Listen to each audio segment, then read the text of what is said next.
Hello, and welcome to episode 55 of Cutscene Convos. We've got a big week this week.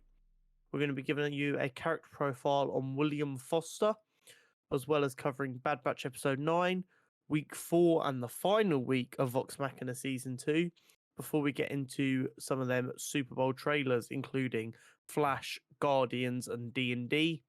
We'll be getting closer to the end with our final thoughts on Ant-Man before its release today as you're listening. Before we wrap it up with Mirror Master versus Poison Ivy in this week's Superhero Showdown. But before all that good stuff, Ori, how's your week been? My week's been pretty good. When I got fresh trim today, so the viewers are getting to enjoy. You can't. You'll have to enjoy as the viewers enjoy. Ori doesn't let me set eyes on him. So I mean, I was well overdue for that. So I feel 10 times. Oh, you're better. overdue for a haircut. Yes, I was. Haven't been since November. I can't tell you exactly how long it's been, but I can say for a fact I've not had a haircut since before the pandemic started. Jeez. Okay, you win.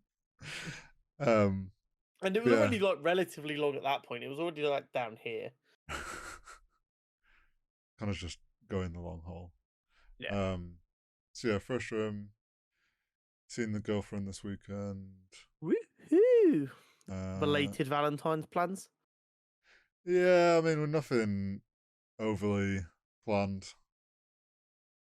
Not too, like, we're gonna small, probably go out for a coffee and lunch or something. Awesome. Work's been pretty chill. Not too much been going on that front. Kind of in a quiet period as Apex hasn't started the next split yet, and Rocket League's only just started their winter. Motherfucker, it's nearly March. I know, it's funny. They're like, the fall one was the one at the beginning of December, and it's like, hang on a second. And winter's only just starting now, essentially. So yeah, work that one. Motherfuckers really said winter is coming. So yeah, work's been pretty chill. And playing a lot of Destiny 2. Very excited for Lightfall that's coming out, which is the new expansion. Some very cool I saw Dr. Lupo waving his limited edition box about. There's a lot of cool stuff coming. Getting a grappling hook, so I'm about to be Spider-Man in Destiny 2. Nice. And then we're playing just random other games. Project Zomboid, which is like a zombie game. Zombie survival thing. Yeah, pretty chill. How's your week? It's actually not been too bad. Pretty busy. Obviously we finished recording last week, and then the next day I went away for the weekend for a stag do bachelor party to anyone who's is stag do just a UK thing, or is it known as stag do in a lot of Europe? Because bachelor party feels really American. Yeah, I think stag do is the common in Europe and the UK. So yeah, one of my friends is getting married back end of next month, so we went away for his stag weekend. It was lovely.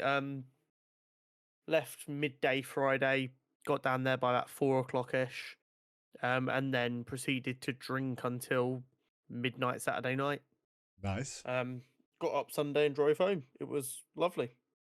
And then I was still off on Monday. The plan was to stay up and watch Super Bowl, but I was so exhausted after 6 hours of driving and lots of drinking in like less than 48 hours that I just kind of went, you know what? The body needs to sleep, so it did. But I was off on the Monday and I just kind of chilled and actually had a bit of a rest period. And then it was back to work. And as it is, there's projects to be done. There's things to be done. There's still a little bit of a teething process going on with the handing off of work that is no longer my direct responsibility. But obviously, it's still my job to make sure it's handed over successfully. Yeah. So just a little bit of snagging with that to be done, but not too bad overall. And I'm very excited for Ant-Man tomorrow. Yeah, I don't know when I'm seeing it. Do But my we will get. usual. You'll see it at some point. Yeah. But let us not delay and get into it. I've decided to go for a We're gonna stick with Black History Month a bit here, Okay. but we're also going for an Ant-Man character. Okay. He's actually been in the films. Um, he was in Ant-Man and the Wasp. Bill Foster, William Foster, Black Goliath, Giant Man, Goliath, whatever you want to call him. Okay. He first appeared in Avengers number 32 back in July 1966. Again, OG. He was born in a poor area in California, but his hard work, dedication, intelligence, as well as plenty of good role models, allowed him to avoid the traps in the poverty ridden area and allowed him to go and get a PhD in biochemistry. Nice. While at college, he met his wife, Claire Temple, although they would end up splitting due to fundamental differences. But he got a job working with the one and only Hank Pym as his lab assistant in Baltimore. And when Hank Pym was working around with one of the many things that Hank Pym worked on, it caused him to grow to 10 foot tall, but he couldn't turn it back. He got stuck like that. So him and Foster worked tirelessly together to find a cure for that to allow him to become a regular size again. Then, not long after that, Foster left his role with Pym in Baltimore and went back to LA with a promotion in an LA-based lab. This is when he decided to, from memory, recreate his mentor's Pym particles, which are obviously used to shrink or grow things. And he wanted to try and limit the side effects so that he had more control over it. Makes sense. Don't want to get stuck too big again. Exactly. While in LA, he became known as the hero Black Goliath. It was around about here he would re-interact with his ex-wife Claire Temple, who was now dating Luke Cage. And although they didn't get back together and Black Goliath and Luke Cage weren't exactly friends, they did do a team up to save Claire after she got kidnapped. Oh, okay. He operated under the name Black Goliath for about 6 or 7 years. But then he took a new job in Project Pegasus with the government, during which time the Thing suggested he change his name to Giant Man, which is a name Hank Pym operated under for a little while he was stuck at being 10 foot tall.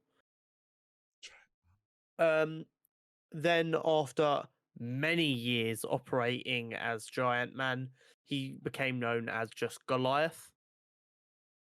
And Goliath would remain his name until the Civil War conflict, in which he died to a clone of Thor. So Civil War in the comics is very different.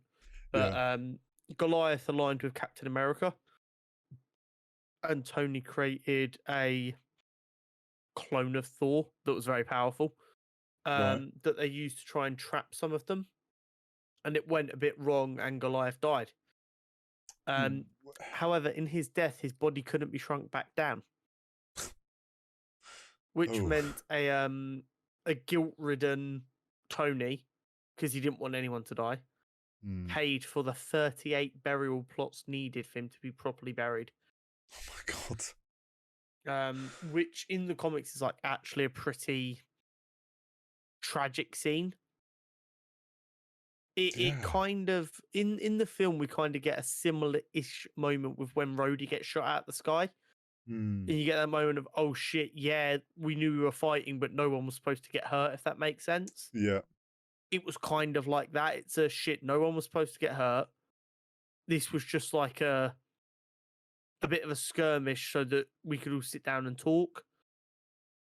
Um, but it's very, very interesting. But yeah, he's a cool hero.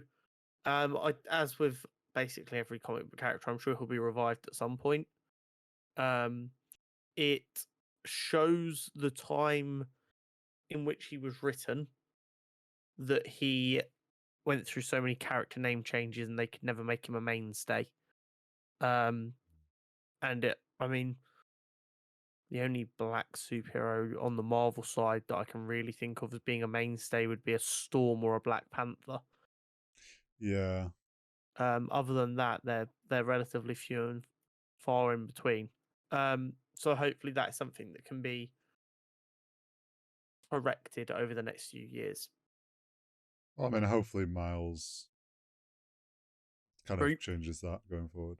Yeah, we the last couple of years we've got a lot of good legacy characters like your Miles and your Riri who are hopefully going to fill that gap. Mm-hmm. Anyway, Bad Batch episode 9. Yes. They got philosophical as fuck on us this week. Yeah, we had a proper deep episode. Yeah. Very sad episode. It even felt, I would say, from like the viewer point of view, like you could feel Echo, wasn't there? Like it was weird. Yeah. Like, They did a phenomenal job on this week's episode. like from the get go, I was like, it feel like you can feel that there's someone missing. 100%. There's a couple of shots where I feel like they zoomed it out slightly to make them look smaller in the shot, to make it look like there was like too much space. It's also like, I think because we've kind of always been used to there being, and this is excluding Omega, obviously, but there's always been like 4 clone troopers, which is the Bad Batch. And it's like Echo came in and Crosshair quite soon after sort of defected. So there's always been 4. So seeing just 3 of them is what like really visually you're like, hang on a second, this feels smaller than it's ever been. And it's really interesting as well, because not only did they have the visual things like that where you could see that there wasn't enough people, every character wasn't quite on their A game. Yes. And the bit where they were lacking was what Echo gave them, essentially. So, like, Tech wasn't being particularly empathetic. Yeah. Echo would pull him up on that. Wrecker was getting a bit aggy. Yes. Echo would pull him up on that. Hunter wasn't calming everyone down and getting them to plow ahead. Echo would have been like, Hunter, you got to get everyone going. It's also things like when it came to like them doing the job, they were there at a mine to extract whatever. And it's like, oh, well, we're a man down. So, and it's like, we're used to Omega and Echo staying on the ship and kind of watching the ship, and the others get on with the job. But like not having that and being spread thin, you almost knew something was going to go wrong. Yeah. But yeah, there were some mine that stayed on some remote planet bought. Definitely a scam. Yeah. It's like, oh, yes, make it profitable, kind of. Buy this mine, and you'll definitely get a bunch of resources from it. It seems like someone had already been there. They'd harvested it to fuck, but they knew they could convince someone that they didn't have the resources to harvest it, so they'll let you know where it is for a finder's fee. Yeah, it's one of those. It's like, we couldn't finish this, so there's definitely more in there for you to get. Yeah. There's so much more in there, bro. Trust me. But they find, I forget what the material is called, but Ipsum, something like that. But yeah, they find it. Omega has to extract it because it's up in a tight, kind of small spot. Of which Omega was in a very, being the more, like she wasn't bred to be a soldier. She wasn't grown to be a soldier. So she is a different personality to the others. And obviously was feeling the absence of Echo more than, visually and like outwardly showing more of an effect from Echo not being there. No, I think that was a big part, because the show kind of played on the idea that Omega was the only one who gave a fuck Yes. because she was the only one who was showing it. But then I really enjoyed the conversation between Tech and Echo, where Tech was like, "I get that you're upset, Oh yeah, yeah. and just because you're so outwardly upset doesn't mean that we're not upset, and assuming that we're not because we're not showing it the same way you are is unfair." And I think that's like it's an important conversation for a lot of things because Tech was lacking empathy, which is not right. He should have been more empathetic towards Omega, Yes. but Omega also wasn't being fair in assuming everyone would react the same way she was, and that Well, yeah, she thought her reaction was the only correct reaction. we got to see essentially more of how Tech, like a deeper dive into how Tech's character operates. Because obviously we have like Wrecker's the big, strong, slightly dumb guy. Hunter's the leader. Tech, obviously very intelligent. And like a lot of intelligent people, IRL, like highly intelligent, they're like very straightforward with, well, this is what it is. This is the fact. This is, we can't, it's not something I can change or affect. So why let it bother me? Mm. Sort of, or like, why give it any more time? Yeah, And they really kind of sold Tech as that sort of person. And I think we got a really big character development from both Tech and Omega with, like you said, Tech realizing, okay, there is some empathy, like other people yeah, need to see empathy. And Omega being also Tech realizing they're not just soldiers anymore, yeah, with Omega exactly. being like, we're a family, um, and kind of challenging his thinking into being more than they're just a mission and soldiers. I'm also really glad they didn't take what I thought was going to be the easy way out with the story of when Omega was upset after Tech said um, the squad existed before Echo. I was waiting for the line to end up being the squad existed before me. Does that mean you won't care if I leave? And Mm. I'm glad they didn't go that way because that way would have felt a bit lazy and easy. Whereas they actually kind of looked into why the characters were feeling the way they're feeling a bit more. Well, yeah, I feel like that line was setting them up for that like kind of development because Yeah, it's making Tech realize that showing his perspective, like how his brain works, but then also it being challenged and like yeah. I also liked how although Omega was like went off on her own and was obviously upset and frustrated, she was like, "Oh, well, I found something that we need for a task, so I'm gonna get on and do with it." Well, I guess it's kind of like Omega is supposed to be, or seems to me anyway. I mean, Omega's like the top, like in I forget them systems where Omega's one of the names used, Alpha and Omega and stuff Oh like yeah, that. She like Omega is always one like supposed to be at the top end. So I think that kind of comes from the idea that she's supposed to be the best of each of the characters. yeah. It's So that. she's smart like Tech, she's a leader like Hunter, she's very caring and protective of her friends like Wrecker. Mm-hmm. And I think that's why each of these stories so far this season seems to be her and one of the guys doing something important. Yeah. It's Because it's showing Omega is the best of all of them. yes. Um, but like overall, what went on in this episode, like on the Ipsum, um, and them losing their ship, Yeah. which it's I don't know if they I think they do get the ship back So somehow. do I. I've got a feeling that character that we saw with the goggles Hmm. is more important, which is why they bothered showing the character. Yes, I was They for could the have just same. had like the goggle crosshair going to the ship and then we get the ship being stolen. They didn't need to add that extra scene of us seeing the character's design Yeah, there's too much flavor into that character's like outfit for and it to design. just be a So throwaway character. Yeah. yeah, I do think that's going to show up, and we're going to somehow get the ship back. Um, and then obviously also, I like how they called Sid out on. She was like, "Well, this was the job. It's your fault." And then they were like, "Hang on a second, we've done all this fucking shit for you. You owe Mm-hmm. us." And Sid being like, "Oh yeah, I suppose so." But they found a fuck ton of that Ipsum Yeah, they did. and what is a derelict town, so there's no one really about other than these people that are Scavengers. scavengers. They could very easily come back for more of that to make some money, Mm-hmm. which I think is Exactly. gonna. It wouldn't surprise me if they come back down the line. Yo, babe, wake up! New money making glitch just dropped. Well, I'm Um, thinking like if they're helping the rebellion, and it's like, yeah, oh, we need funds.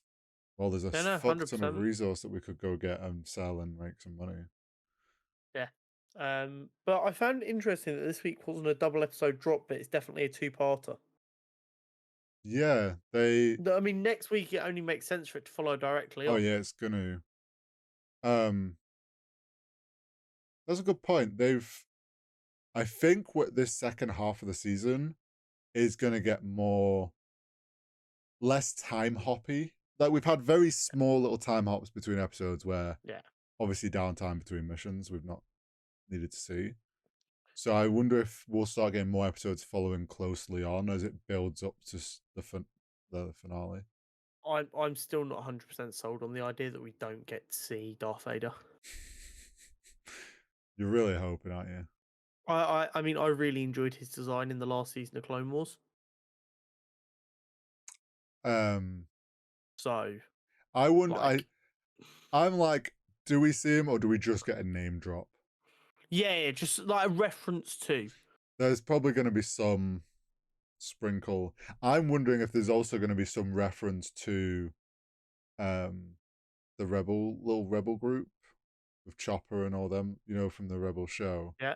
If there's some reference of their group being off on their own, Well, also doing stuff. now I've not watched enough of Rebels, but is the blue hair not Ezra from Rebels?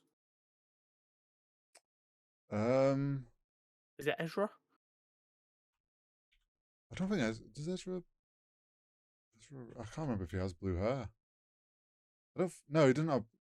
Well, he has dark blue black, but then he cuts it short. Okay. So, Got ya. Okay, so it's not going to be him we saw in the goggles then. oh, you thinking who stole the ship? Yeah, I was just wondering because like I said, I've not really seen a lot of the show. I didn't see that and thought of any character I've Yeah. seen before. Now that I've pulled up some shorts, his hair is a lot darker than I initially thought it was. Um, I'm wondering if that character might be connected with the pirate woman. Maybe. Very maybe. Potentially, I don't know. We'll find out probably in the next Yeah. episode. Everything will reveal itself. It will. But I do agree that character had far too much flavour for a throwaway. Yeah, I agree. Anyway, on to the fourth and final week of Vox Machina, despite Hori lying to us and getting us Yeah, all I excited don't next know week what for I more googled. episodes. I googled it and I read the first thing at the top, and apparently I that was was like, wrong. oh, next week's probably the last week. And I was like, no, there's like 4 more weeks. We're getting loads more episodes. And I'm like, oh, sick. Like 2 I'm hours later, he sends me a message. Oh, I fucking lied, by the way. I was wrong. I even in the on the full episode that dropped of the podcast, that little moment when I say that, I chaptered it and I titled "I lied" or "I was wrong." See, Oops. what you should have done is taken that segment, turned it into a short, and just made the just the title. I'm sorry, I lied. But yeah, unfortunately, this week, This was the last week of yeah. season 2. And fuck me, what a week. Oh, just Them hands down, giving. Go on. amazing. Just Yeah. season 1, beautiful, love season 1, but season 2 has been so much better. The fight scenes have been something else, bro. Oh, Them giving a full fought episode to the Grog versus Kevdak. Hevdak fight, I essentially. mean, I knew they would because of how. My God, what a fight! Oh, it was so good. When they all come over to help him, the design, the animation is just flawless. So I was trying to remember how I still like feel like I need to go and like like check this, but I still feel in my head that they weren't split up and they were all there for Grog going in and challenging his uncle. I feel like they've shifted it up a bit, which is fine. But yeah, the group that were in the Feywild come back, realize times run differently. Yeah. They find that Whitestone's being cloaked, which is an important thing for why Yeah. Whitestone stays alive for so long. And then they go and find the others to find that Grog's challenging his uncle in herd fashion, one-on-one combat, the usual last one standing, so that no one interferes. Grog gets fucked up. Grog is getting the absolute snot kicked out of him. Which he also was in the live like that's exactly like he was just getting fucked up because to note in the live show Kevdak is also a barbarian class. Grog is, I forget which version of a barbarian Grog is, but Kevdak's a different one, which is basically a version of barbarian where they take reduced damage from all types of damage. Oh yeah. So basically, they're just a big damage sponge. They are a tank. Yes, absolute unit. And obviously, Grog fighting him starts to realize this and is like, ah, shit, this is not going well. And like him, the scene, the way they animated him getting shoved onto the barricade, bro, it was brutal. It's those things where it's like he definitely, I think in the live show, because they had those barriers around, and it's like he definitely probably got pushed up against it. But obviously, like Matt describes, he gets pushed up against these things, but you don't really think what that would be like. And the way that they animate it, like piercing through, and it then was aggressive. Yeah, brutal to them. Pike and Scanlan getting caught, and then get a nice moment of Grog realizing where his strength came from, which is his friends, and does probably the coolest rage. I would like to rage moment, because in the live show he used to go, "I would like to rage," and he'd do his rage. So then he's like, Rage, Shadow Legend. he rages in like the coolest moment of like that transformation. To which then Kevdak's like, "Oh, that's cute." Smashes I time was and getting stone so knuckles. hyped as he was punching the shit out. I'm like, yeah, let's go, Grog. And then she's like, that was cool. Yeah, my turn. So that's those knuckles that the player do like a enlarge or reduce in their character size, which is what he did. And yeah, Grog's getting absolutely fucked up. And the line of Vox Machina fuck shit up was the line he used in the live show. Because essentially they were in the live show, they all set themselves up on the rooftops to watch, so they were hidden, which is why we get them like running across the rooftops just before that to kind of tie in. But yeah, he's like, Travis is like, Vox Machina, fuck shit up. And then they all go. And that fight scene where everyone got their own little moment was so cool. So cool. So fucking good. And then, yeah, I remember in the live show, that fight, like, that's one of the like, most memorable fights because Grog is on the brink of death, to which Vex is then like, fuck it, and puts him in the amulet, in the Pokeball. And then essentially actually dropped him out the sky and Grog had to roll. And it was like, if he missed in that moment, he's dead. And we see a very different animation. Of Grog dying to Kevdak. But I can't remember if he just hit or got like a critical hit in that moment. And yeah, I think he actually got a critical, and that's what like why he essentially like lost his saved arm. it. Yeah, he just went straight through Kevdak at the end. That animation of him ripping his fucking arm Oh, off, by the way. yes, and then beating Grog with the arm. Yeah, fucking badass. I enjoyed it though because he like, rips it off and then even Grog's like, "That is so badass." Yeah, it's just like a little fourth wall breaking away. Yeah. Oh, it was just that fight scene's just so good. I remember in the live show as well, Matt saying if Grog hadn't been the person to get the final blow, they would have then had to fight the herd Got ya. because Grog was the one that challenged him. So it's like it all just worked, like right down to the last moment. Like it nearly went very wrong, but it all worked perfectly. But yeah, I'm so glad we got like a full episode for that. It needed it. It needed it because the episode didn't drag on. It was still 20+ minutes. Yeah, it was just a and fucking you didn't fight find scene. yourself going, Jesus Christ, this fight scene's taking a while. You found yourself going more. Yeah.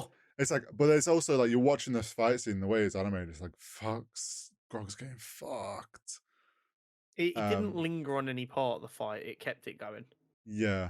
And then I'm trying to remember what we. Oh, that episode ended with them all in the pub or bar drinking. Yes. And Scanlon chatting up Kaylee and taking her back to the room. Yes, this did happen in the live show. Yes, he was oblivious that it was his daughter. Okay, what I need to know is, was the line of him going, "You can call me daddy if you want," was that added in for the show for comedy, or did he actually say that before he knew? Honestly, I can't remember, but I wouldn't be surprised if I went back and can actually find him saying something like that. Because Sam plays Scanlon so well. Like, he really played into that. And, like, Matt obviously was being very careful with how he was, because he was playing Kayla, and it's like, obviously trying to make it so Scanlon thinks he knows her. Yeah. Or, like, also selling this idea that his name's traveled far and wide. Yeah. So he 100% like goes back to the room and then finds out, oh shit, this is my daughter and I'm butt naked, tied up. I'm not even sure if in the live show someone ends up having to help him because he's stuck there tied up. It's can't really remember how it impressive went in an down. animated show for it to make me cringe. And I Oh, don't mean like in a bad way. I don't mean like, oh, it's cringe. I mean, I was so uncomfortable with the situation. I was like, oh. did you pick up on, obviously, oh, well, I kind of helped you work it out last week. Yeah. But it's like, as it's like it's building, you're just like, when is it gonna click? I was waiting for it, like, when is it gonna click? And I really enjoyed when he tried to like talk himself out of the situation. And I'm sat there as he's describing this, and I'm like, he's definitely got the wrong person. yeah, 100%. I could just tell that's what was going to happen, because the guy plays obviously decided, okay, I'm going to try and talk my way out of this. Yeah. And Matt's just gone, no, fuck you, I'm not letting you talk your way out of this. I'm just going to decide whatever name you say is wrong. Yeah, I can't remember the exact, but yeah, it was like, clearly he's like, it's that thing where someone, even though they've been caught, and they in a way are like, oh shit, I've done something wrong, but they can't help but go into old habits of try and talk the way out of it. Deny, fake. Oh yeah, or like fake it till you make it. So thing is like, oh, I know 100%. whose daughter this is, and then actually, no, shit, no. But yeah, now we're getting a shift in Scanlon, who realizes he has a daughter and he's a sleazebag. And he doesn't want to be as much of a sleazebag anymore. And I mean, to be fair, if they do save the realm and kill all the dragons, he will be famous enough to not have to trick women into sleeping with him. Oh, yeah, Vox Machina becomes like a global name. Yeah. He can just go, hi, I'm Scanlon from Vox Machina, and like he doesn't have to lie to them, they will know what's up. Exactly. But also the next episode, because that was like the start of the second episode, we also got Vax went to what was a derelict Raven Queen temple Yeah. and has a cool moment of when he goes inside, it seems like it's all in one piece. And it has kind of like a vision, essentially. Enters a pool of blood, which I think was the case in the live show, which is just Gross. yeah, it's creepy enough as it is. And then that is the first time where like he actually got to interact with the Raven Queen. So does he fully understand what he is now, or He does he just have a has better idea? basically has a better understanding that he is now like the champion of the Raven Queen, and what it's not that like the Raven Queen's all about death. It's just the Raven Queen is more about the fate of people, which obviously ends in death. Yeah. And kind of this understanding that he has a path to lead. When it ends and when his path is done, then it's his time. When that happens, he doesn't know. But yeah, it's kind of given him more comfort. Not comfort's not the right word. It's like it helped him better understand what the Raven Queen wanted of him. I think he doesn't have to be worried that he's going to have to just do exactly what she says every second of his fucking life. Yeah, and I think it was also like it played with the idea that Vax,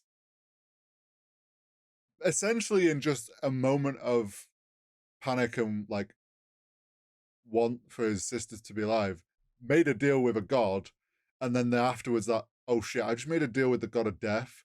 I'm probably gonna die now. And that like, oh, have I just sold my soul to the devil sort of thing?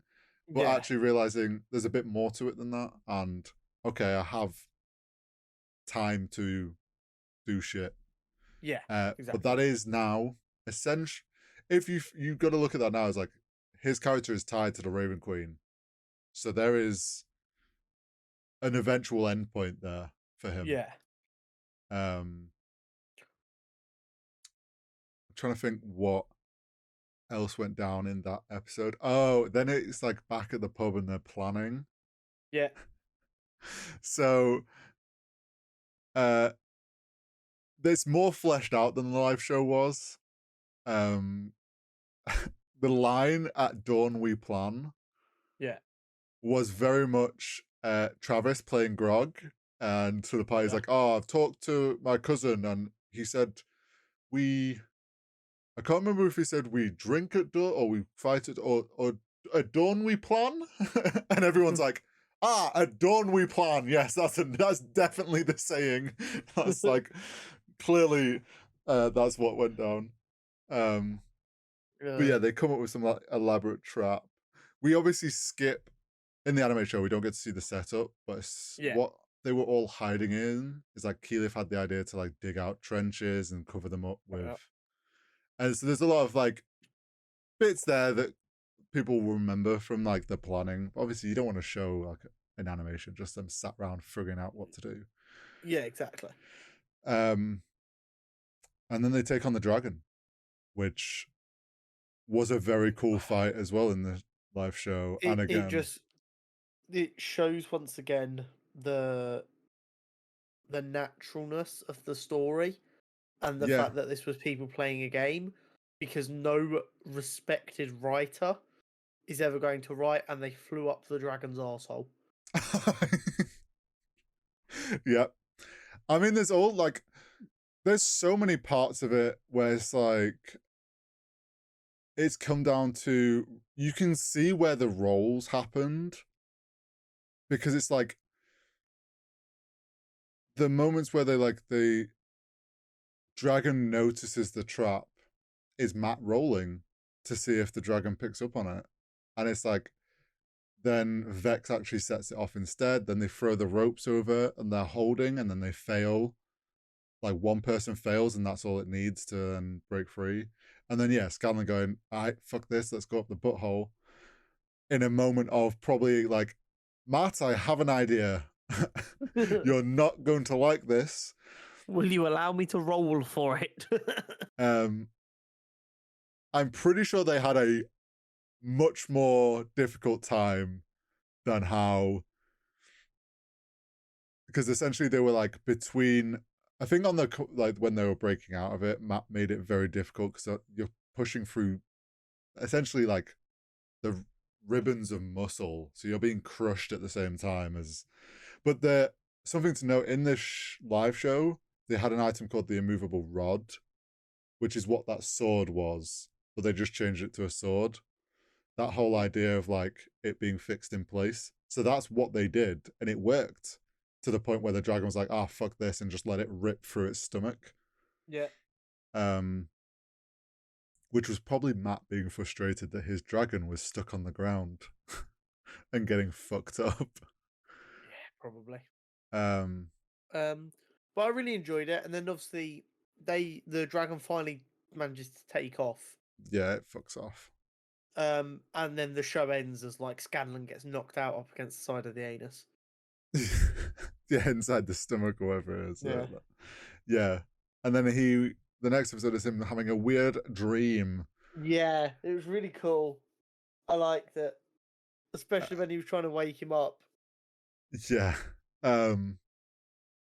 They did that. That was a really cool thing that they did. And then they obviously wakes him up and he's like, "We're in a dragon. We need to get the fuck out of it. Yeah. We can't go back out the ass."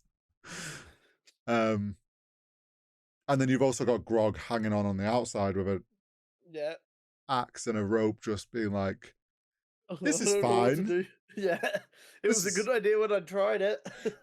It's definitely, I'm pretty sure in the moment it was just like, I throw the axe in with the rope and then I hold on. Oh, this will be fine. He'll come back down. He's only going to like hover. Oh shit, we're flying away. This is a problem. And then what did we get? We got we got them deciding to chase after the dragon with 3 of their friends in it by Keyleth turning into a bird with Percy riding her. Yes, a giant eagle with Percy and Pike riding. Yeah. And then you had Vex on her broom. Vex on her broom. And then they quite cleverly showed like a dragon has a much higher flying speed than obviously them. Yeah. So it's like this idea that, oh shit, we can't catch up to this. It's getting away. We can follow, but we're going to be there a little bit late. Pretty much. Grog gets knocked off by taking fucks up his leg. Yeah, fuck ton of acid damage and falls and tries to Titanstone Knuckle to save himself. Which I think is actually in the show, like he did that and that's what saved him. Yeah, it's like half effective. Yeah. And then the other 2 kind of force themselves out. And we get a very cool moment where Vax's armor becomes its like awoken state. Yeah. Where he gets wings. Fucking wings. Yeah, which is very cool. The way that was like, the animation for that was beautiful. I really enjoyed Vex saying to Vax, "I get a broom and you get fucking wings." Yes. Absolutely me when my friend gets a good bit of loot in a game that I didn't get. I'm like, this fucking joke. Fucking hate it here. Then you got right, I'm forgetting which is the dragon's Umbrasyl. Yeah. Gets back to his cave and Ripley's there. So we get a bit more of like they've got a deal going on. He hangs up on Thordak, like hanging up on your boss. Never a good idea. Yeah, Thordak's pretty fucking intimidating. I'm not sure I'd want to be going, "Yeah, I'll talk to you later, bitch." Yeah, you're not gonna slam the phone on a dragon that could fuck you up. Yeah, it's not for me, thanks. But it's all a trap because he's like, well, I can heal myself. So part of it, dragons being back in their lairs, like they get extra effects. So him being back home and he could have time to heal. Yeah. And then Pike has the terrible idea of splitting the party. Never split the party. Never ever. Never split the party. It never goes well. Called throwing for content. Yes, once again, throwing for content. With the safe word being Jenga. Vax sneaks his way in, but gets caught because... I can't help but feel like he didn't really sneak his way in. He just got in faster. And then he was trying to just move in fast. They're trying to show like his boots of haste with also like really good stealth rolls because he's a rogue. But it's like a dragon has... I forget if it's called True Sight or something, but has like basically can perceive a lot more. And it's just like, well, you got caught, gets fucked up, to which they then realize something's wrong. the whole party's getting fucked up again. Scanlan almost runs away because he's a little. We're getting to see like a bit of character development with I Scanlan. can't say I blame him. I'm not No, sure I'd be chill. I'm not sure I'd be down to fight a dragon when my friend's just got his leg fucked up. yeah, it's like the big tank is not with us and we're going in without him. This seems like this is going to go wrong. Leroy Jenkins. It's literally what happened. I don't know. It's like, Big Leroy energy. but we're also seeing like Scanlan kind of still in that mindset of they're just a bunch of mercenaries. And it's like, I ain't gonna die for some then like that change of realizing, okay, maybe I should be doing some good that's bigger than just a paycheck. Yeah. This is like a bigger issue than getting some You can gold. tell him getting the news that he's a father really Shift to his perspective. reevaluate. Yeah, shift of perspective on what the fuck he's doing with his life. Exactly. But Grog comes in half HP or whatever and tries to, and then we get Scanlan doing that, finally plucking up the courage and doing the final blow. Showing off slightly what Mythcarver can do. So Mythcarver was meant to be Scanlan's vestige, not that he used it much, but it's like you hit the perfect notes because he's a bard, and it makes it do like more damage or something, or like it can, including blowing a fucking dragon's head off. yeah. Basically, he gets the final blow, and it's like they always are showing off with the animation on these final blows because in the show, Matt would always say, "How do you want to do this?" and let the player kind of describe how they want to kill off whatever enemy they're fighting. So I'm pretty sure Scanlan probably said, "I want to stab it through the eye and I want to blow this motherfucking dragon's head off. fuck it up." And then they also get to loot the Dragon Horde, which A lot of gold. A lot of gold and a key. Now, yeah, that key really was glossed over pretty quick. It's like, oh, there's a key floating, and Scanlan's like, mine. Yeah, so I'm unsure because it's not something that was in the live show. I've seen a few theories. One is a different vestige that's like was never mentioned. Another is so Scanlan has a spell in the live show where he can essentially summon a magical door that is like a pocket dimension house. So they would use it at night. They think that's them showing him how he's got that all of a sudden out of nowhere. That'd make sense. Because that basically, like, if they were ever had to camp at night to stop them having to camp and be in danger of being jumped in the night, he has this spell. Only people that are allowed through the door can go through. So they would always spend a night inside this magical house. So there's one theory that is maybe for that. That would make a lot of sense. Use that to literally open the magical door. Yeah. Yeah. No, I like that system. That makes sense. So hopefully we get to see that in use or find out what that key's actually going to be in the next season. Yeah. But the next season can't come soon enough. Hopefully we don't have to wait too long. No. But we get them go back to Whitestone, where they're having a meeting, and then Raishan is keeping Yennen. So has she only just taken it, or has she been keeping Yennen for a while? I'm pretty sure she's only just. Okay, cool. So is Keep Yennen dead? I don't think so. I'm pretty sure Keep Yennen's like somewhere tied up in prison. Incapacitated. Yeah. Cool. Raishan is the poison cloud one. I forget the green dragon. Green dragons are very trickery. Okay, so cool. yes, she doesn't like Fordak. Also, don't trust that this deal is actually going to be in your favor. So what I'm getting is everyone was baffled that 4 dragons were working together because dragons are so selfish they can't possibly work together. Yep. And what's happened is, yes, they did kind of work together, but now they're all trying to screw each other over. Yes, essentially, that is what's happening. And one of them's died already doing that, trying to get the vestiges. Yeah. Rashon now wants to try and like double cross Fordak by trying to use Vox Machina, but is clearly going to try and double cross everyone. Yeah. So we got that moment of kind of showing a bit more of what's going on with the dragons in the Chroma Conclave. And then we got back at Big Bad Base with Fordak, which they revealed some dragon eggs in the lava. Yeah, the gold infused dragon eggs. So they're just gonna be like baby bitch dragons, so that they're like a difficult enemy to fight, but not a dragon level of enemy.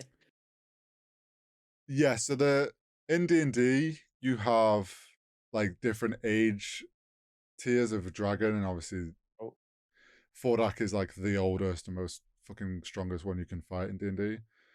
But yes, those are dragon eggs. They reappear later on down the line. And then that was kind of where the season ended. That's going to be a problem. Hopefully, Vox Machina can like tame one of them golden dragons. That'd be cool. That would fully be me. I'd be like, I would like to try and tame the dragon. So there are there are metallic dragons. Okay. That are gold is metal. This is true. So those ones aren't golden dragon eggs. They are Fordak's dragon eggs. They're just covered in the gold that's around them, like the melted gold. But there are metallic. There is gold, silver, bronze, and copper, I think, are the 4 different ones. Those dragons are like neutral good. They tend to not get involved with earthling things. But they don't do evil shit, so they just want to be left alone. And more often than not, they, like Raishan, can shapeshift, so they just are amongst the people. I'd love to know the science behind how a giant dragon shapeshifts into a tiny little human. It's called magic. That fart would go ham. It's called magic. What's funnier is when they're in that form, if they get attacked and would knock to like 0 hit points, they revert to their original form. So imagine if it's just like they've gone to like normal NPC, so they have NPC level health, and they just get caught in a bar fight, and then next second the bar's just like boom, dragon. Dragon. But we've got season 3 is confirmed. Going off what I know about story-wise, do you think they'll need a 4th season? I think potentially there is going to be a 4th. So do you think it goes season 3 of Vox Machina, season 1 of Mighty Nine, season 4 of Vox Machina? Possibly. I'm tempted to even say they might need 5 seasons of Vox Machina. Oh, I mean, yeah, fuck it, I'm down. Because there is like send it. There's an arc after the Chroma Conclave. Oh, okay. So it's about whether they want to do that as well. I presume they are. So like this can go on for a while, but we're gonna get some more development with Anna Ripley, I think, in season 3. Scanlan's gonna go through some more character development. We've already kind of seen the beginnings of Percy and Vex having a bit of a romance. There's some funny scenes that I swear to God, I hope they animate. Where we'll just say they're trying to keep it a secret, so avoiding being caught. So there's some funny moments with them trying to avoid being caught. But yeah, I'm not sure I'd be down to date someone whose brother is like literally the guardian of death.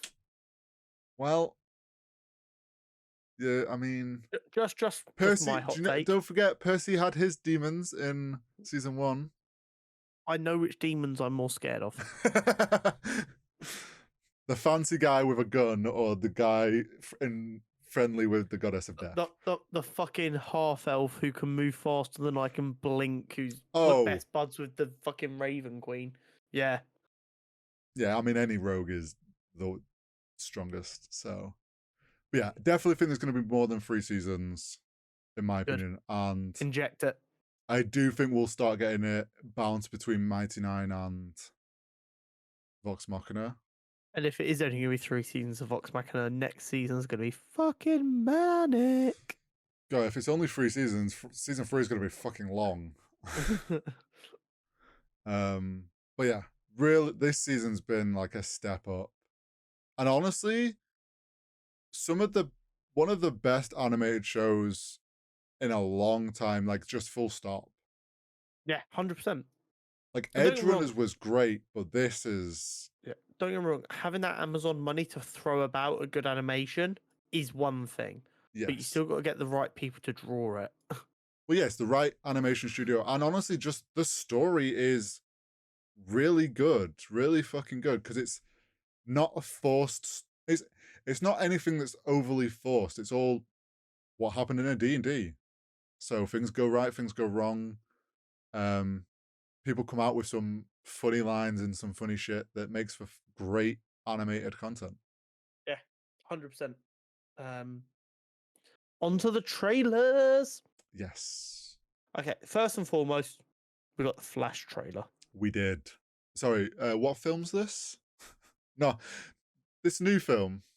The film that we've been waiting for since even you were a child, Hori. Fucking hell. Many, many winters ago. In a galaxy far, far away. Wow. Okay, my glasses are fucking fogging up. Oh, he's that excited. I'm very excited for this film. I think we've said it a few times when we've talked about this. You're obviously very excited because you love The Flash. And you were still very hopeful and excited that this could be a good film. I was very much on the fence because of what a mess it's been. Yeah.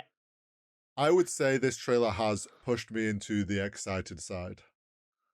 So there's some things to discuss. Obviously, we knew the film was based heavily on Flashpoint. Yes. And we can see off it what some of the big changes are. Yes. So in Flashpoint, Batman isn't there in the same way. Instead of Bruce Wayne, it's Bruce Wayne's dad. Okay.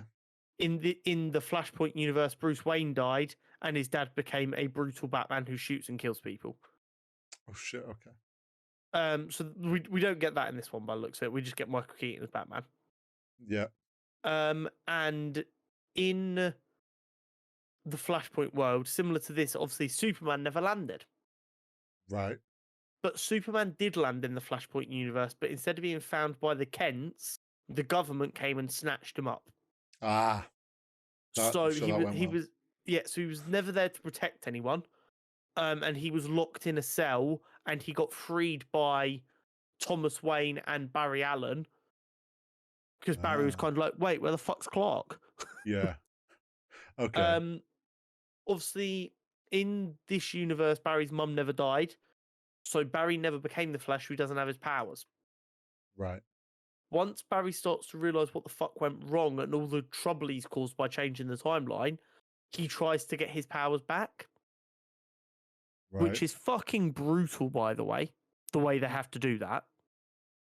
In the trailer, it looks like there's a glimpse of them trying to give him his powers. If they really go all out on that, that could be like genuinely difficult to watch. Oh god. Because he like fully has to get like struck by lightning or being pinned down to a chair. It's not nice. No. And we also saw a bit where there was 2 Barrys. Yes. Now, I'm sure you might have seen this on the interwebs, but for people who haven't, that Barry was wearing yellow. He was. That is not Barry Allen. That is fucking Eobard Thawne, the tricky little fuck. I'm telling you that right now. That is Reverse Flash.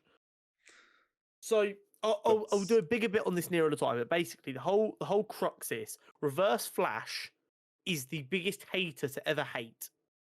Yeah. Reverse Flash's entire motive is, how can I fuck up Barry Allen's day? Okay, that's literally. He travels back in time all the time. He's like, "Oh, Barry, you had a really nice day on July 7th, 2003. Fucking wait, bitch!" And he'll go and ruin his day. That's literally his entire motive. So what he does is, in the comic, he tricks him into going back in time and saving his mum. Right. So that Barry can then fuck everything up, and he can sit there and watch as Barry essentially has a meltdown over all the shit he's done. Right. Yeah. Makes sense. So that Barry Allen that we saw wearing yellow, everyone, myself included, is relatively confident that that's Hugh Thorne. That would make sense. It would make a lot of sense, but it could just be really good bait in the trailer. Yeah. I also enjoyed that we saw the two Barrys running at one point, and one had traditional gold lightning and one had the DCEU blue lightning. Yes. And that just goes to prove to me even further that whatever your thoughts about Zack Snyder are, whether you think he was good or bad, he had a huge L by making Barry's lightning blue. Yeah. The gold looks so much cooler. It just does. And I hope. I don't know if this would have been a thing before James Gunn came in, because obviously James Gunn's come in, reviewed it, and kind of there was changes made since. Yeah, I don't think there were any of his changes though. By the sounds of it, he's just they were. It was being delayed anyway, and he's just like had to give final approval. I don't think he's really done anything. He might have been like, just change the hue of that lightning, just more gold. Let's make it so people can actually see what the fuck's going on in our films now, eh? Yeah, just crank the brightness real quick. But I mean, the trailer looked getting Michael Keaton Batman. It looked good. There's been some complaints about CGI because, of course, there fucking has. Some people aren't happy with one-less shots where it zooms in on Michael Keaton's face in the suit, and they're like, "Why does this look like a shitty advert?" Like, bro, it's like 3 frames that are from like a 2.5 hour plus film potentially. Yeah, it's also like, this is something that I've realized more so with whenever people pull up frames, an individual frame never looks good ever. No, because you're not watching a film frame by frame. Like, as long as what do you mean, Hori? I can only see one frame at a time. As long as the shot together looks good, exactly. That's what matters. Motion is more important than anything. Yes. Good CGI doesn't have to look good for every single frame, as long as when you're watching it, it looks good. And vice versa. Just because one frame of CGI looks stunning doesn't mean the sequence is good enough if that's the only good frame. Well, yeah. There's also that to it. Yeah. I have to say, I did enjoy them revealing the old Batmobile again. Bro, I'm so fucking hyped. We also got Ben Affleck in the trailer, which would be cool. Yes, we did. So it looks like we are getting a little bit of like a lead into him fucking resetting the timeline instead of just because I was wondering if they were just going to start the film with him waking up in this world. Right. Because there's also a big part in the comics which is Barry having memories of both the worlds.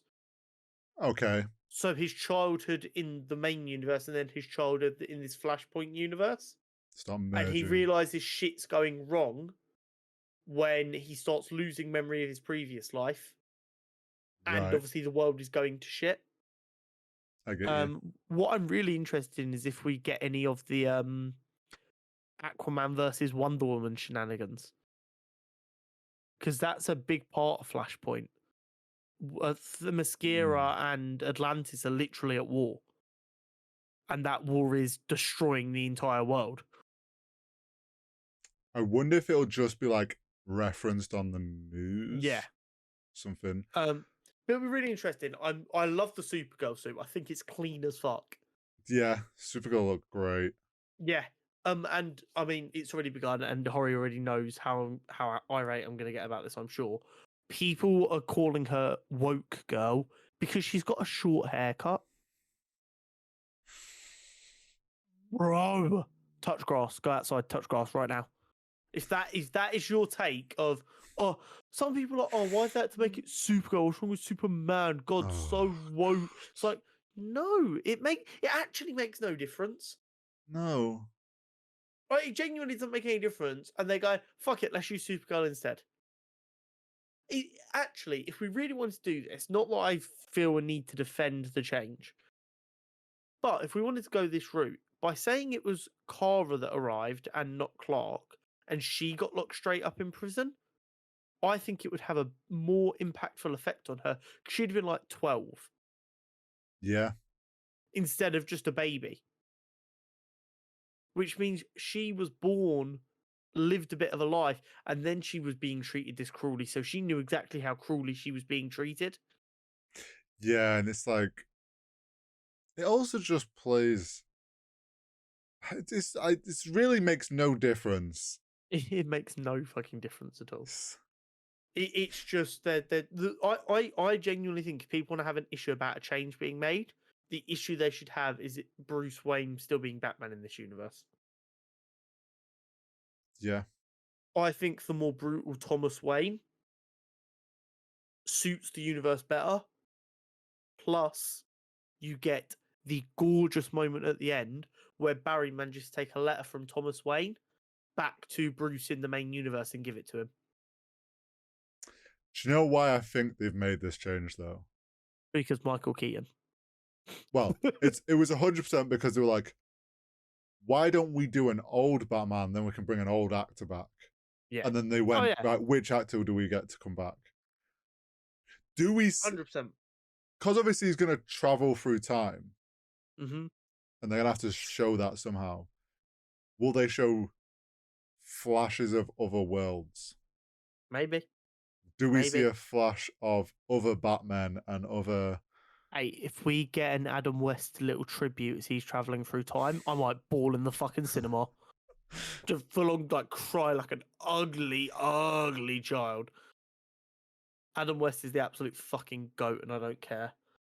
Maybe one week I'll do a full on piece about the fucking shenanigans that was the Batman 1960s television show, because it is wild some of the stories that came out from that set. Overall, the Flash trailer has only made me more excited.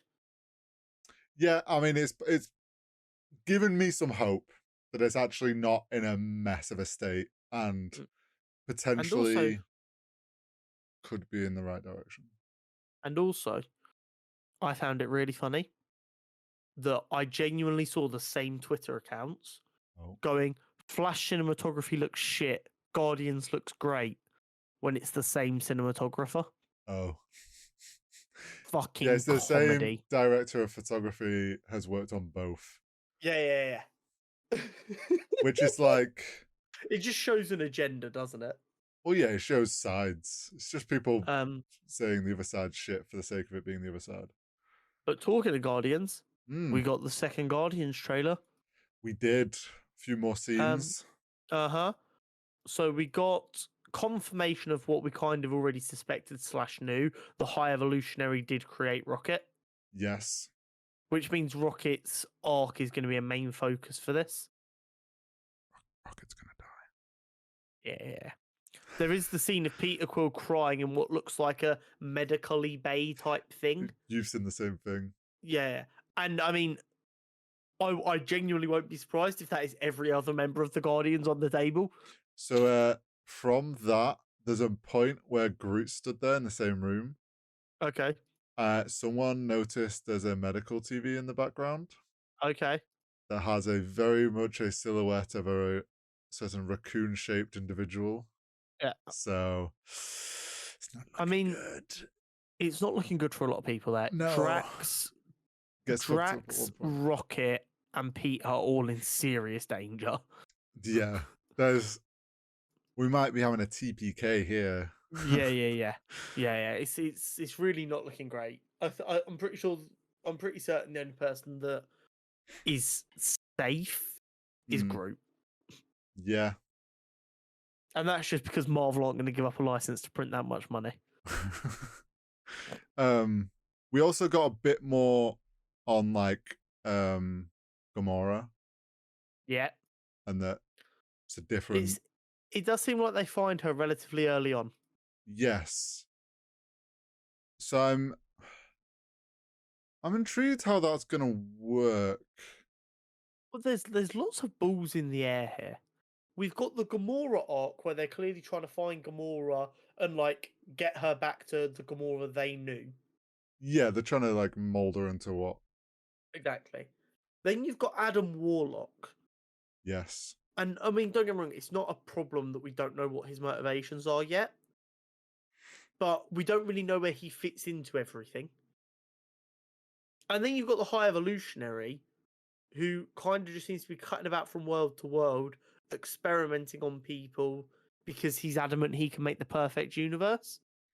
I So think, he's obviously the big bad. I'm just yeah. curious, is it Adam Warlock? Well, you've got to remember, Adam Warlock was being sent to hunt down the Guardians. So I think it's going to be a case of like he catches up, bit of a scuffle, but then they somehow, there's that then thing of like, we're not the bad guy, this guy is. And maybe Adam Warlock turns to be more work with them. Maybe. I'm curious to see how it goes, but it looks just as gorgeous as the first two. Yeah, it looks great. But it's also, I think, about to be an emotional roller coaster going through that film. I think it's going to absolutely kick the shit out of us. And I would just like to remind everyone, when what year did Guardians 1 come out on release? It was a while back. Release date 2014. Okay. So by the time this film comes out, it will be just shy of 9 years. 9 years ago, no one even knew who these characters were. And now Groot is a global favorite. Yeah, this is exactly my point. 9 years ago, we didn't know who the fuck these characters were. We're going to be sobbing in the fucking theater. Some of them die, and some of them leave us in not in a death way, but just they go on to the next thing that isn't a part of the MCU. And people still don't trust James Gunn to build the DCU. I'm telling you now, 9 years after some of those first films come out, we're going to be in the same boat. Characters we didn't even fucking know. And they're going. I cannot wait for Booster Gold Season 3 to have people fucking sobbing. As he like finally goes back to his own time or whatever to be a hero in his time. And everyone's like, no, Booster, don't go. And I'm like, bitch. I knew this was coming. Froze up clip from this podcast. Middle of episode 170. I'm like, I told you, motherfuckers. But yeah, very, very good. Don't get me wrong, there isn't a ton of new footage or a ton of new context. We get a funny bit where, like, Pete is describing to Gamora who Gamora was. And she's like, sounds more like you're describing her, and points at Nebula. And Peter seems to have like a moment where he's like, he does a double I love Nebula. It's like that double take of like, I've never thought of you in that way. And then Nebula's like, knock it off. And he's like, your eyes. And she's like, my father ripped out my eyes and replaced them with these black holes. And he's like, well, he picked out a very nice pair. And it's like, what? Why are you trying to riz Nebula? And also, I always forget to do this because she's so good. Karen Gilligan might be one of the best actresses in the world right now. Oh, shit. If you look at the role she's done, the range. Yeah. The fucking range, bro. Yeah, no, you're not wrong. I watch Doctor Who. I love Doctor Who. I love Karen Gilligan in Doctor Who. I still routinely forget that she plays Nebula. Yeah, no, you do forget who plays Nebula. Because the makeup is so much, obviously, it obscures a lot of what she looks like. Yeah. And the red hair is a big, like, trigger for, oh, that's Karen Gilligan. So not being able to see any... Yeah. But because she's so in the role, which is so different to her as a person, which is quite bouncy and bubbly, and she's so deadpan and serious, such a good job. And I really hope Nebula not only survives this, but is still around in the MCU for a while longer, because I like Nebula. She's good. I'm okay for Groot and Nebula to survive and go and rebuild a new Guardians. Yeah. I can see that. We have one more trailer from Superbowl week. Yeah. The D&D trailer. Yeah, we got a new little D&D trailer. I mean, I'm so excited for this. It looks so good. They've not skimped out on actors, that's for damn sure. Yeah. They seem to be leaning more towards what we've seen from Vox Machina, in the sense of, okay, D&D has weird shit happen. So let's just have the ability for weird shit to happen. Yeah. They Um, seem to be staying very true to D&D, and also like making sure to actually include a lot of references in, like, this time we got to see a lot more of the different creatures they seem to be fighting at one point, which are all like very specific D&D creatures. So it's like for D&D fans, it seems like they're aware, like, we are making this for D&D fans. Yeah. We have to make sure like we are making the correct references to things and stuff, like people being able to watch and go, oh, that's this thing from D&D, which I think often films that are from video games or TV shows that are from video games don't reference source material enough and then lose respect from the actual fans of that source material. there's this middle ground where you have to make enough references to the source so that fans feel like they're actually seeing something that's made for them. Yes. But also, you don't want it to be so constant that new people who might be giving your franchise a chance go, they were talking gibberish the entire time. I didn't understand any of it. Yeah. There is a sweet spot in there that if you can hit it, you've made a money factory. Congratulations.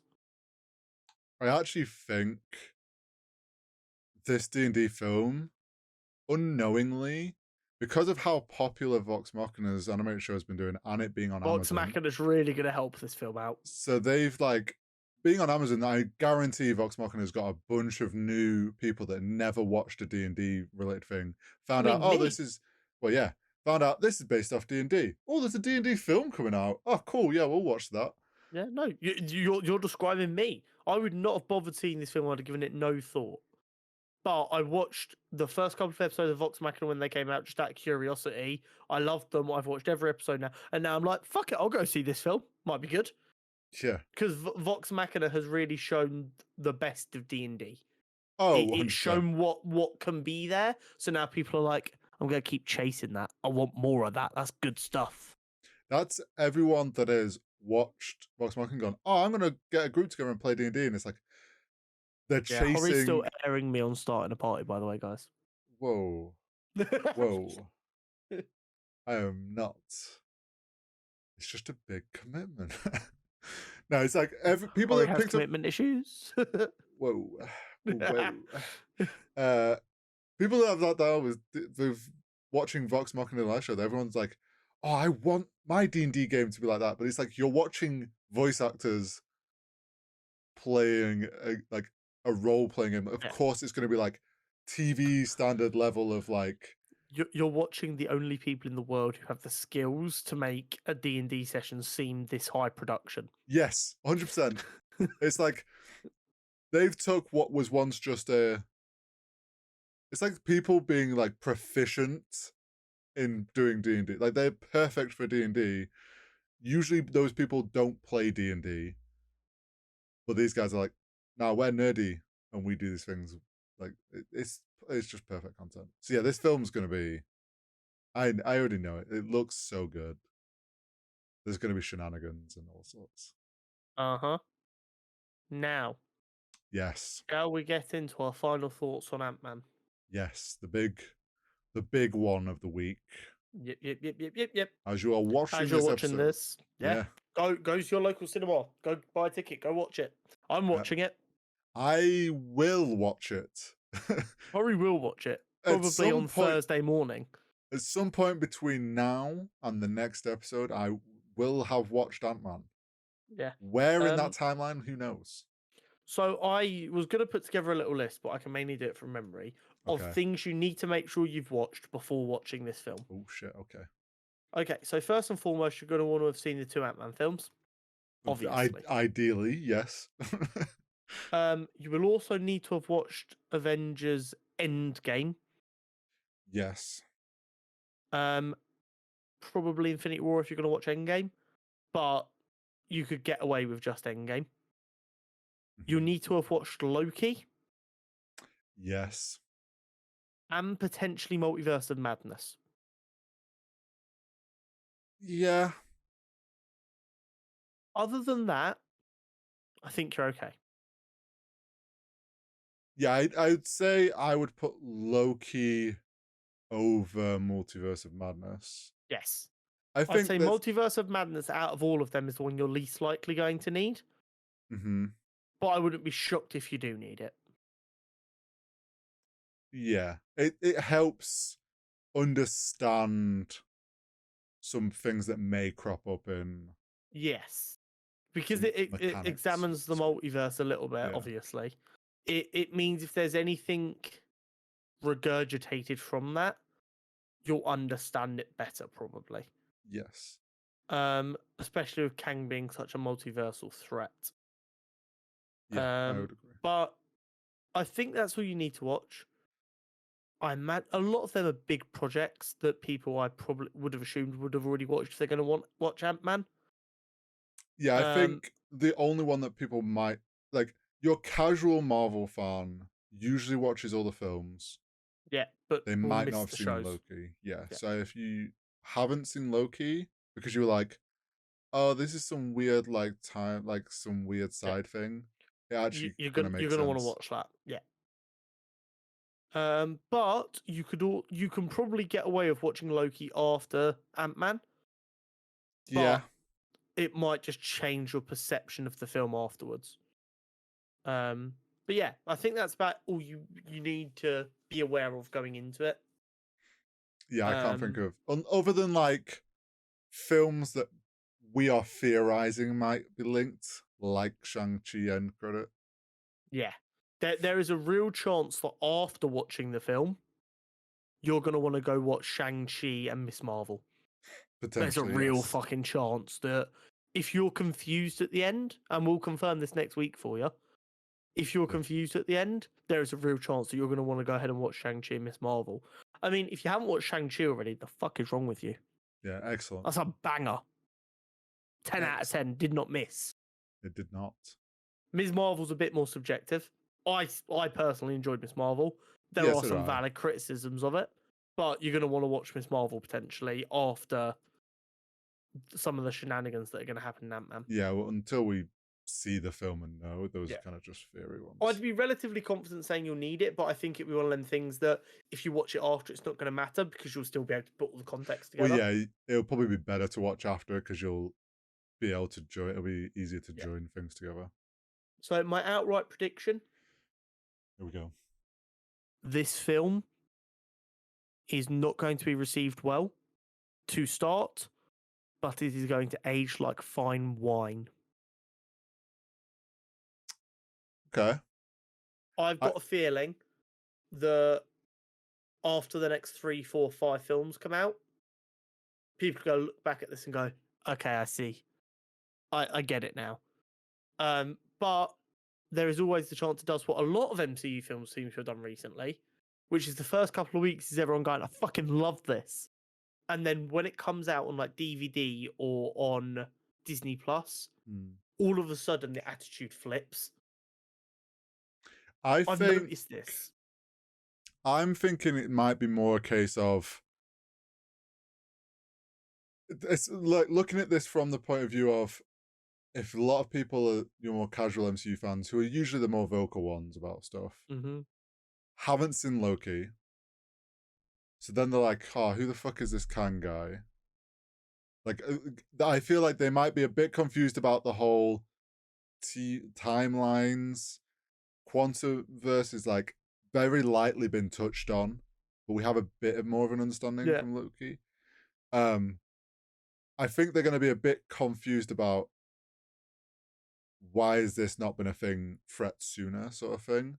yeah, Um, but maybe cut like you say a slow burn, like after even like a couple weeks or something. Once it's been out and people are talking about it, there's this understanding. Oh, this all is leading to this. yeah.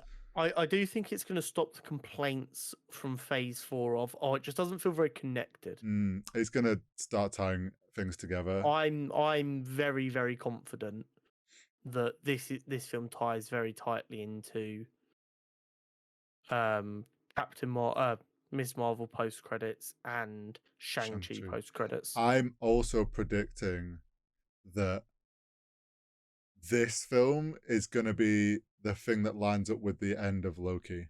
where everyone's always been like, is this the event of why the Timekeeper suddenly has this reaction? Maybe. I'm of the line of the prediction of like, Kang gets set free, and Maybe. that is the Maybe. moment, and we're gonna get a bunch of like lineup of timelines and moments, and like you say, it's gonna start tying things together, and people are gonna Probably. things are gonna start to click into place. Question. Go on. Does Scott Lang survive? See, we've had this discussion a while back. I'm still of the opinion Scott Lang dies. I'm not sure if our Scott Lang dies or if a different one does. So I've got another hot take for you. Okay. He's gonna get the Scarlet Witch treatment from Multiverse of Madness. We're not gonna They're know. gonna they're gonna set it up to make it look like he's died, but he's not gonna be dead. He's gonna be trapped in the quantum realm. See, this is something I like. Going with my thing of, is it ours? I think our Scott dies, Okay. but another one, or we don't know if ours has died or a different one's died, and that's the thing they leave. Like, we know a Scott's died, but we never find out which Scott and the other one's left in the quantum. Yeah. So we're kind of because Cassie Lang is Stinger in this, which Mhm. is a legacy character. Look at what has happened Mm, to the other heroes for legacy characters to happen. yep. It's not looking good, bruv. It's really not. And I get what people are saying. They'll say, "Oh, well, it feels like Ant-Man's not really done that much. Why'd they kill him off?" He's been in Civil War, Endgame. He's had 2 of his own films. This will be his 3rd film. Mhm. Like, that's a decent stint for an actor the size of Paul Rudd. It's a lot of Also, money. like, people say he hasn't done much, but when you actually think of the storyline things of what Ant-Man's allowed, if it wasn't for Ant-Man, the snap wouldn't have been reversed. Mm-hmm. So, I'm also curious though. Do they just go, "Oh yeah, we are going to let an Ant-Man die, but it's going to be Hank Pym"?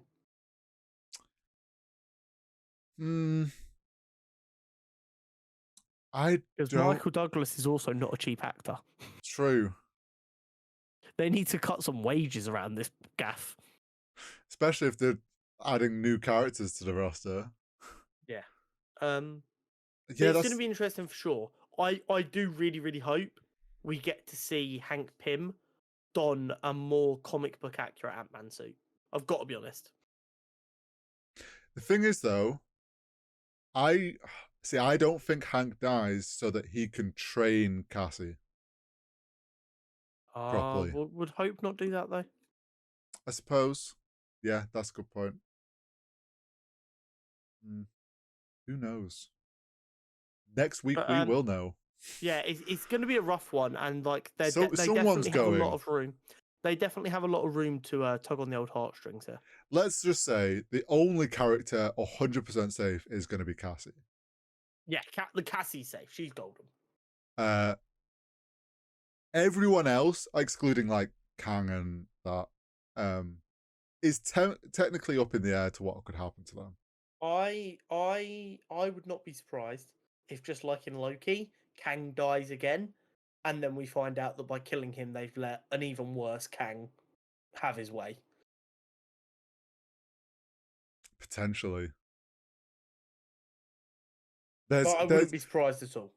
Well, we've already been told we're going to see many variants of Kang, so it's like this isn't this isn't the final Kang. Yeah, and they say things come in threes with like storytelling. The Avengers between them making the same mistake 3 times of killing a Kang, and that allowing a worse one to take his place, would be a badass way for everyone to be fucking terrified of the Kang that we get in Kang the Conqueror. Oh, sorry, Kang Dynasty. Yeah, you make a good point. I'm just throwing it out there. What I will say is though, this Kang design is fucking on point. So if he does live, so they can roll with this design, I'm okay with it.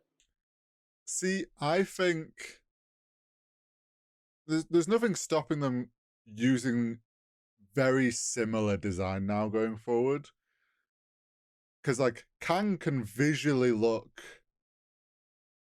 the same as this one, just with slight tweaks. The Timekeeper was obviously very different because You're forgetting one huge glaring issue. There is more money in redesigning characters than keeping them the same. Which is why in every superhero film the character gets a new suit. true. Sometimes within the film they'll get 2 new suits.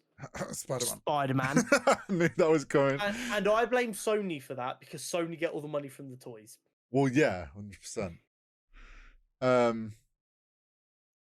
Yeah, it'll be interesting. I think one thing I think we're both hoping for is MODOK doesn't get just chucked to the side, and Yes. hopefully MODOK needs to survive. he is being set up to be used in a better way. He going would be such a good mid to street level villain for like an extended period of time. Mm-hmm. Post-credit scenes. We're getting 1 or 2. 3. Oh. I'm going 2. And I'm going 1 is silly. Yeah. 1 is very much. Do you know what? I'm gonna go 1 is silly, somewhat related to it's I know what it's gonna be. Ant-Man's buddy, the Hispanic guy who tells the stories in a crazy way. Mm-hmm. It's gonna be one of them. It's gonna be him sat at some table telling some crazy story about the quantum realm and like some like funny scene. Second one, it's gonna be some reference to Secret Invasion. Secret Invasion. It's going to be something that adds to this whole thing of people are who they are sort of thing. So 1 is going to be again a funny one, and it's going to be of a big ant doing something funny again, like playing the drums or whatever. Oh yeah, okay, yeah. Then we're going to get one that sets up the Marvels. Ooh. Then we're going to get one that sets up Kang Dynasty. This film, for better or worse, is going to have more post-credit scenes shoved into the end of it because Marvel are sick of people complaining about the lack of connectivity. Potentially. Do they set up the Marvels or do they do some connection to Shang-Chi? Or do you think we're going to get Marvels? Because I think Shang-Chi connection will be done in the film. Yeah. Because at the end of Shang-Chi we got the rings and Miss Marvel and Captain Marvel getting her beeper going off. So that's already that link done. We're going to set up that link so that it goes like that. And the Kang Dynasty bit is either going to be at the very end of the film. As they come out the quantum realm, they come back into like a fascist state with Kang banners everywhere. Or it's going to be done as a post-credit scene. Because you've got to remember, time passes differently. Yeah, this is something we're going into the quantum realm for a 2.5-hour film. What fucking year is it when we're coming out? Well, yeah, this is the whole. Like, there's a lot that we don't actually know when the start of this film takes place in the grand timeline. No, so we could be jumping back. Sure. We could be jumping back a little bit of time. And then, yeah, like we saw with Endgame, like 5 years passed and he was only in there for a few hours, and he thought. Yeah. Yeah. If we're in there for a couple of days, like we could be. We're not going to know where they've come out. Yeah. It's going to end and we're not going to know where they've come out so that they can reveal that later. Exactly. But but it'll be very interesting for sure. And as unfair as it is to the film, I'm expecting so much from it. I think it can only disappoint me. There's gonna be something doesn't get answered that we felt needed to be answered. Yeah, 100%. But I'm still looking forward to it. Some of the action scenes that we've seen in the trailer look like they're going to be lit, and I mean, I'm so ready for Jonathan Majors to just steal the show. Yes, I'll be honest, that's one of the things I'm looking for. Jonathan Majors is a phenomenal actor. We saw it in Loki. We're going to see it again in Ant-Man and the Wasp: Quantumania. We're going to see it again in a couple of months in Creed 3. This man is about to take over the world. And do you know what? I'm so ready for all of the horny tweets on Twitter from people like, hey, yo, Kang can conquer me, baby. I'm ready for it. Because he's an attractive man and he's a good actor. And do you know what's going to happen? You know those TikTok thirst traps? Oh, they're already there, Hori. They're already there. You're just not on that part of TikTok. But once the film's out and they've got more scenes to work with, then we just need him referencing them in an SNL show like Pedro Pascal did. Right, let's move on to the Superhero Showdown. Yes. Mirror Master versus Poison Ivy. Yeah, what is this? This is the last quarterfinal of the DC villains. Yes. So Mirror Master is a Flash villain. Mm-hmm. And Poison Ivy is, of course, Poison Ivy from the Batman Rogues Gallery. Yes. Poison Ivy's supposed to be getting the advantage here. Fuck knows why I decided she was the weaker one, but this thing was literally decided like 30 episodes ago, so deal with it. It's past Connor's fault. Yeah, but shout at that guy. He didn't know what the fuck he was talking about. So I was looking for weaknesses for Mirror Man or buffs for Poison Ivy that make sense. The only real weakness of Mirror Master is he can't really work in darkness because obviously there's no reflection. Yeah. But Ivy can't really work in darkness because photosynthesis. Yeah. I have a thought. Okay, come on, let's hear it. We always say it's a neutral environment, which we always kind of just visually think of plain white. Yeah. Absolutely nothing. It's just solid white. You're saying we're doing this in a forest?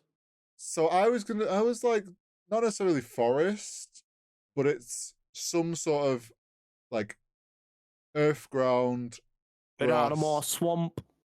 Like some sort of like, there is some minimal like level of plant and we're on soil, like ground, sort of. I don't know, rolling hills or something. So you're saying the advantage is an environment that suits Ivy? Yes. Okay, cool. I'm down. That was, I think, the best way, because we can't do darkness. It just doesn't help anyone. It just becomes a fist fight at that point, and I have no idea who's supposed to win that. It's just a blind fist fight in the dark. So I've got to be honest, if Ivy has any real access to plants, she fucks him up. She does. Because you've got to remember, she's got like a poison touch and a kiss of death thingy. And he needs mirrors to do anything. I'd like to say that he has some mirrors with him, right? Yeah, but they're still only going to be small ones. What's he going to do? Yeah, I don't know. You know what the problem is? Mirror Master is quite powerful, but he is designed perfectly to combat the Flash. Yes. He has one objective and one objective only. Anything outside of that, not his realm of... And you've got to remember, he comes from the Rogues, and the Rogues' entire thing is we don't want to hurt innocent people, we just want to make our money. Yeah. So him being in charge of mirrors is just, I'm going to trick the Flash into a mirror, leave him there so we can go commit a bank robbery. Yeah. That's it. The man isn't designed to be a killer, whereas Poison Ivy's like an eco-terrorist who would happily kill every human who lives in Gotham. Yeah, pretty much. And for that and that alone, Poison Ivy's got a winning mentality. Do you know what I think happens? Mirror Master sets up a few mirrors. There's that first moment where Poison Ivy's like, the fuck is going on here? Smashes all the mirrors, And then she's like, there you are. Yeah, just fucking wrap him up with one of her vines and just crush him like a cobra. Pretty much. I've got to be honest, I don't know why I had Ivy as being weaker. You've messed up here. I mean, they are 4 and 5, just so we're clear. Well, yeah, okay.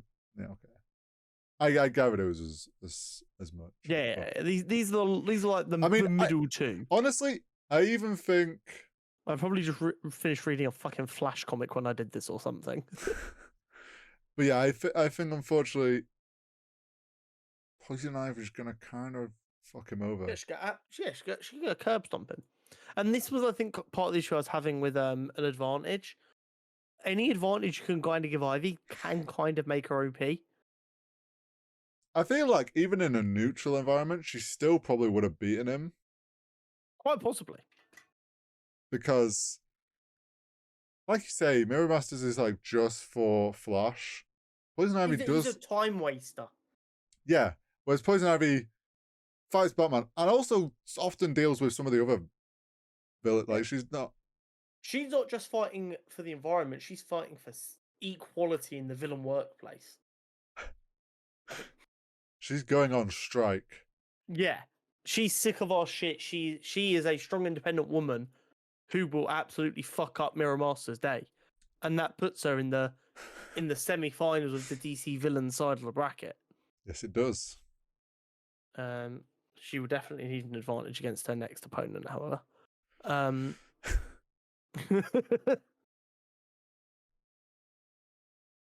that, I mean, that's it for this week. Don't forget to like and subscribe and do all the fun things. The Instagram account is a thing. It's there. It's alive. It's at Cutscene Convo. It's gonna be doing things. It's gonna be doing things, yeah. Instagram's a piece of shit, so we're not going to be uploading as many shorts over there. We'll probably go do 2, maybe 3 a day. But Instagram, as a result of that, will be getting exclusive content for when news and stuff breaks. Yes. So if you're someone who just listens to podcasts and uses Instagram and you don't really like the Twitter or the YouTube or anything, go follow the Instagram. There is going to be stuff over there. Maybe there will be stories of some description where I rant about things with my knee-jerk reactions. Who knows? But go follow it. We are trying to... Oh yeah, we're also going to be reviving the TikTok from this week as well. We are all in on content this year. The numbers going up makes me happy. so we're going to ride that dopamine train. That's what we're going to do. Connor's chasing it. Yeah, I'm fucking sprinting after that dopamine. Give it to me. Tasty. Okay, this is just getting weird now. Yeah, thank you very much. Like, subscribe, and we'll see you next week with a full in-depth review of Ant-Man. Yes, and the so Wasp, make sure you go watch it. Yes. Or sure if you don't, you're gonna have to avoid next week. Oh, I mean, just avoid the chapter that is Ant-Man and the Wasp. The rest of it will be fine. True, that's true. Don't avoid the whole episode. Watch the segments. Subscribe. Yeah, subscribe. Press all the just press all the fucking buttons down there. See what happens. This is YouTube. You know what you're doing. Yeah, come on. Sold on Horry, for fuck's sake. Whoa. Catch you later. Yep. We'll see you next week.